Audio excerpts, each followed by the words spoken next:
Okay, so for 14-4, volumes of pyramids and cylinders, we're first going to talk about what volume is, okay? So volume is a measure of space, the measure of space a 3D figure occupies, the inside. It's the cubic measurement, okay? So if I was to have this little glass jar, the volume would be how much kind of water I could put, or how much of an item or whatever I could put inside of this. That would be the volume, is the inside. So remember we talked about surface area is the outside. So I found the surface area of how much glass would be in this little jar, okay? And so now I'm trying to figure out how much space it occupies, the volume of it, okay? And so that's volume, and it is a cubic measurement. So surface area, remember area is squared, so whatever the units are squared, volume is cubed, okay? And so we're going to be talking about prisms and cylinders.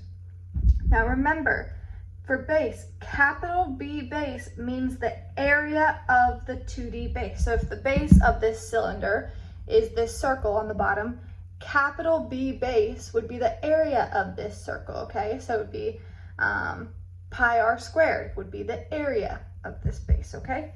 So that's capital B base. So now let's actually talk about the volume of a prism, and this works on all prisms, okay? So the volume looks like just base times height, right? You're like, how is that any different from finding the area of a square, right? The difference is that this is a capital B base, okay? So this means the area of this base. So if it's a triangle, I have to use my triangle formula.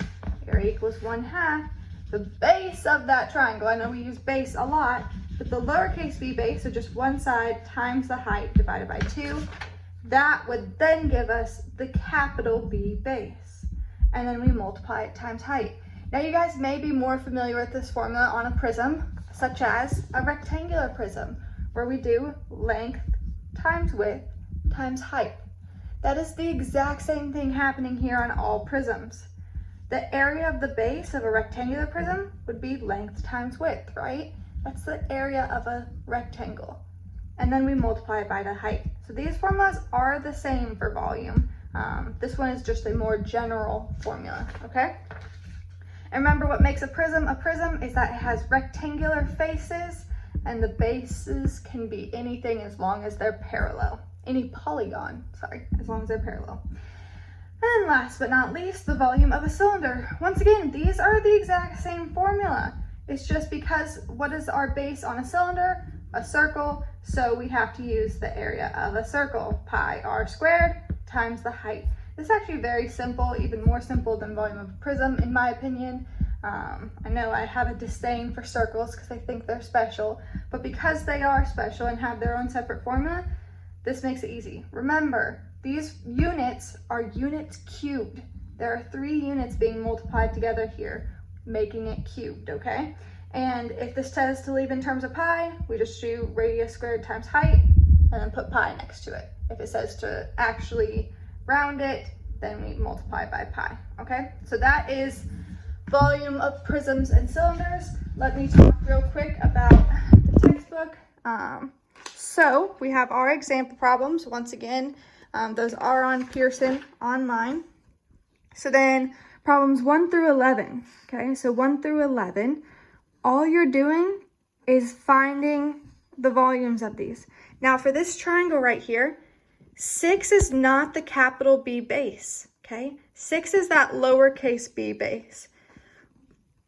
So what we would have to do is find the area of this triangle. Now we recognize that all these sides are 6 because it's an equilateral triangle.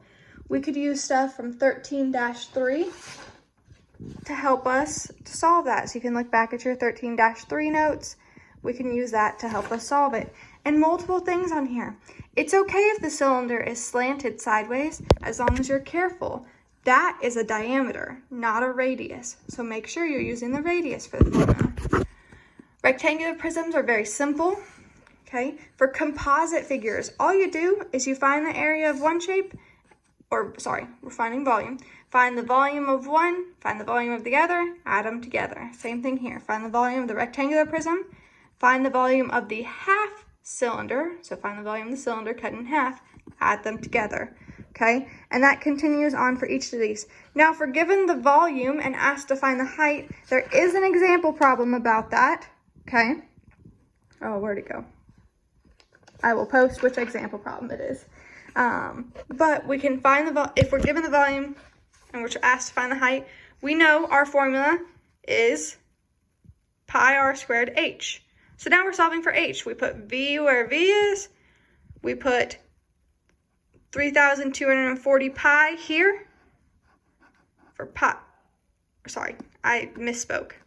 We put the radius here, 9 squared pi.